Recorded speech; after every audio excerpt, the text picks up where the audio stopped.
Morning friends, आज अपन पढ़ने वाले हैं रियलाइजेशन अकाउंट। रियलाइजेशन अकाउंट मैंने पिछली वीडियो में बताया था, डिसॉल्यूशन के अंदर क्या होगा, असेट्स और लायबिलिटीज क्या होगी, रियलाइज होगी। और उसी रियलाइजेशन के अंदर अपन जर्नल एंट्री का आज एक क्वेश्चन करने वाले हैं। ठीक है, ध्यान से देखना। और इससे पहले वाली वीडियो में मैंने आपको साफ साफ बताया था कि असेट्स और लायबिलिटी क्या होती है, रियलाइज होती है। डिसॉल्यूशन के अंदर क्या होता है, असेट्स को बेचा जाता है, लायबिलिटीज को पे किया जाता है, उसके बाद अगर कोई पैसा बच जाए तो पार्टनर्स में बांटा जाएगा। सच केस अगर लॉस आ जाए तो पार्टनर्स अपने यहां से पैसा लेकर आएंगे और लेने के बाद जो आउटसाइड लायबिलिटीज है उसको पे किया जाएगा। ठीक है, ऐसे पूरी फर्म जो होगी वो डिसॉल्व हो जाएगी। लेकिन आज जो अपन कर रहे वाले हैं वो है कि रियलाइजेशन अकाउंट की जर्नल एंट्री। ठीक है, ध्यान से देखना। सबसे पहला जो है, to record the realization of various assets and liability. मैंने कल इससे पहले वाली वीडियो में, कल नहीं इससे पहले वाली वीडियो में मैंने आपको ये बताया था कि ट्रांसफर करना असेट्स का रियलाइजेशन में, और बैंक से या कैश से या फिर पार्टनर से रियलाइज हो जाना। तो ये वही एंट्रीज है सारी जो मैंने एंट्रीज बताई थी, ये परफॉर्मा वाली एंट्रीज है सारी। ठीक है, फर्स्ट का आंसर ये है। सेकंड देखते हैं, a firm has a stock of 1,60,000. Aziz as a partner there took there 50% of the stock. Aziz क्या कर रहा है बेटा, 50% स्टॉक ले रहा है of the discount of 20%। Discount कितना ले रहा है, 20%। अब देखना ध्यान से। ठीक है, मैं सेकंड कर रहा हूं, ध्यान से देखना। सेकंड वाला कर रहा हूं। स्टॉक कितना है, 1,60,000 है ना। अजीज जो है वो ले रहा है, मतलब कौन ले रहा है, पार्टनर ले रहा है। ठीक है, पार्टनर ले रहा है तो भी कोई दिक्कत वाली बात नहीं। अगर पार्टनर ले रहा है तो पार्टनर की कैपिटल क्या हो जाएगी, कम। ये मैंने आपको पहले ही बताया था, है ना। अब देखो 1,60,000 है, 1,60,000 का क्या कह रहा है ये, 50%। तो 1,60,000 का 50% कितना होगा दोस्तों, 0 से 0, 0 से 0, 80,000। और उसको कितने में ले रहा है, 20% डिस्काउंट। तो अपन क्या कर रहे हैं, 20% डिस्काउंट पे कर रहे हैं। तो कितना हो गया बेटा, 16,000 रुपए है। तो 80,000 का, तो 80,000 तो उसकी कॉस्ट है, ओरिजिनल वैल्यू किसकी, स्टॉक की। और अजीज जो है, जो पार्टनर है, वो इसको लेके कितना जा रहा है, 16,000 डिस्काउंट में। इसका मतलब एक्चुअल में कितना जा रहा है बेटा, 64,000। एक्चुअल में कितना जा रहा है, 64,000। अब देखो पार्टनर ले रहा है, इसका मतलब पार्टनर की कैपिटल क्या होगी, कम होगी कि नहीं होगी दोस्तों। तो कम होगी तो अपन क्या करेंगे, पार्टनर्स कैपिटल अकाउंट। नॉर्मल परफॉर्मे में अपन ये लिखते थे, पर यहां पर पार्टनर है, उसका नाम क्या है, अजीज। तो अपन क्या डालेंगे, Aziz. Aziz partners capital account debit to, क्या होगा, रियलाइज हुआ है, तो यहां पर क्या डालेंगे, टू रियलाइजेशन अकाउंट। सिंपल सी बात है। ठीक है, अब मैंने अजीज की पार्टनर कैपिटल अकाउंट को डेबिट क्यों किया, अजीज की पार्टनर कैपिटल अकाउंट को डेबिट इसलिए किया क्योंकि स्टॉक लेकर कौन जा रहा है, अजीज लेकर जा रहा है। When at the time they are partners direct take any assets from the business, अगर कोई भी पार्टनर असेट लेकर जाता है बिजनेस से तो उसकी कैपिटल क्या हो जाएगी, कम हो जाएगी। और उसके अवज में क्या लिखा जाएगा, रियलाइजेशन। कितना लिखा जाएगा दोस्तों, 64,000।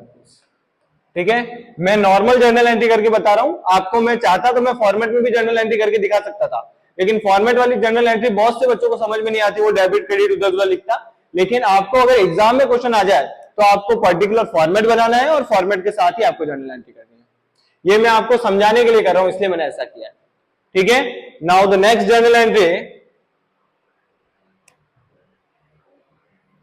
नेक्स्ट जर्नल एंट्री के लिए क्या कह रहा है, remaining stock was sold at a profit of 30% of the cost.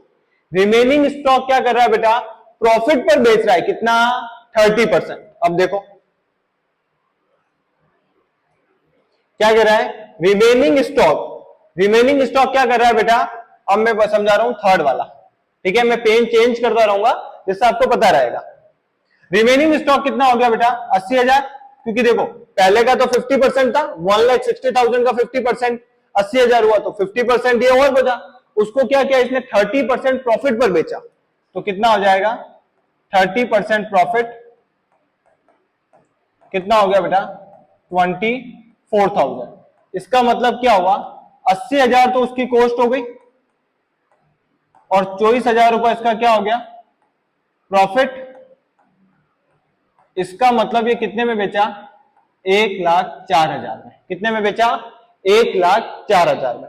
अब देखो बेचा है तो क्या हो रहा है, कैश में हो रहा है, आया ना, अपने पास कैश या बैंक आएगा, तो मैं बैंक से कर रहा हूं एंट्री करूंगा। देखो बैंक अकाउंट डेबिट, ठीक है, क्योंकि पैसा आया है मेरे पास तो बैंक में को डेबिट करूंगा, कितना, 1,04,000। मैंने पहले ही कहा था असेट्स अगर रियलाइज हो रही है और असेट्स अपन सेल कर रहे हैं मतलब प्रॉफिट हुआ है तो पैसा आया है तो क्या करूंगा, बैंक क्या होगा, डेबिट।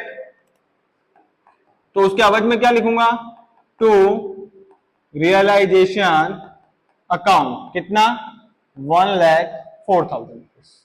डन है सेकंड एंट्री भी। Now the third entry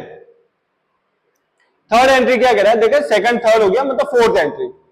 land and building जिसकी वैल्यू है 1,60,000, लैंड एंड वैल्यू जिसकी वैल्यू क्या है, बुक वैल्यू कितनी है, 1,60,000, उससे अपने को कोई मतलब नहीं। इससे पिछली वाली वीडियो में मैंने साफ कहा था कि आपके अंदर, आपके बुक्स ऑफ अकाउंट्स के अंदर असेट्स कितने से आपने रिकॉर्ड कर रखी, उससे कोई लेना देना नहीं, मतलब उससे है जो कितने में रियलाइज हो सकती है। किससे मतलब है, कितने में वो असेट्स रियलाइज हो सकती है। अब देखिए ध्यान से, सोल्ड अपन ने क्या है, 3 लाख में, कितने में बेचा, 3 लाख, 3 लाख। अपने को मतलब किससे, सिर्फ 3 लाख से मतलब है, थ्रू अ ब्रोकर, और ब्रोकर ने 2% कमीशन लिया इस डील पे। इसका मतलब 3 लाख का 2% निकालना पड़ेगा, क्योंकि कमीशन अपने के पास नहीं आया। When at the time of sale of the assets, अगर उसने कमीशन लिया है तो अपने पास नहीं आया है, तो कमीशन का पैसा तो अपने को काट के मिलेगा। तो देखो एंट्री क्या होगी, मैं बताता हूं आपको।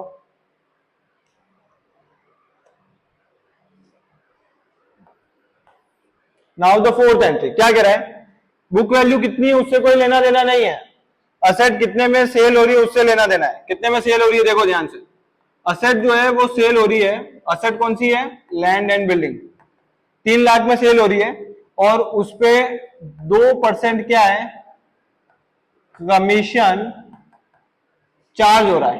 क्या हो रहा है, 2% कमीशन चार्ज हो रहा है। तो अपन कैसे करेंगे, ध्यान से देखना, इधर ही कर देता हूं,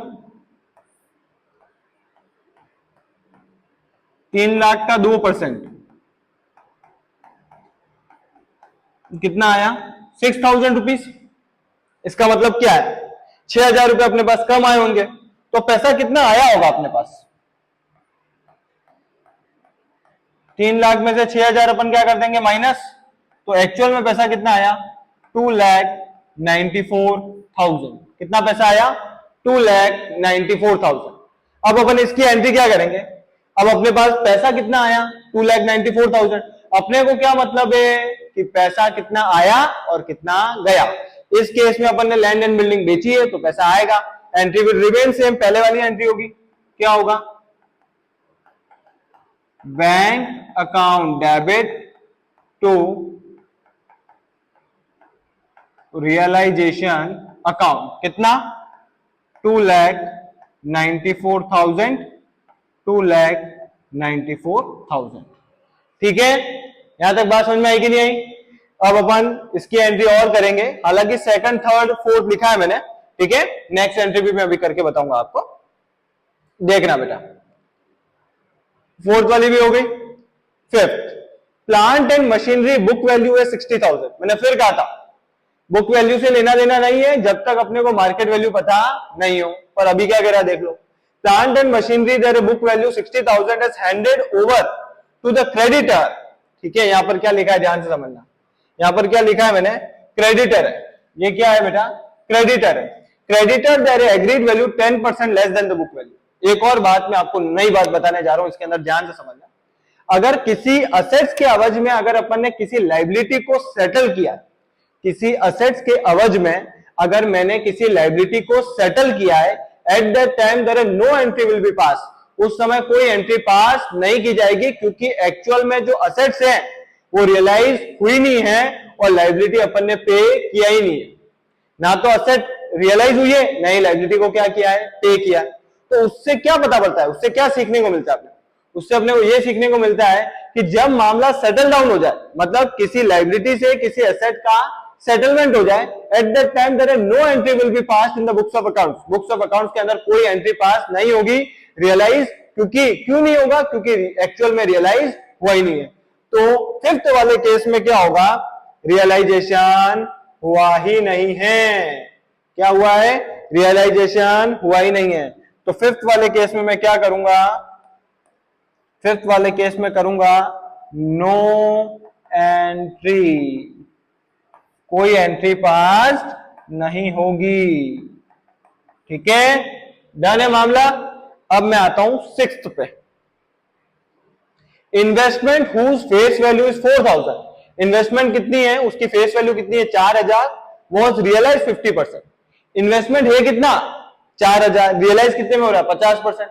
4000 का 50% कितना होगा? 2000 रुपए। अब देखना ध्यान से,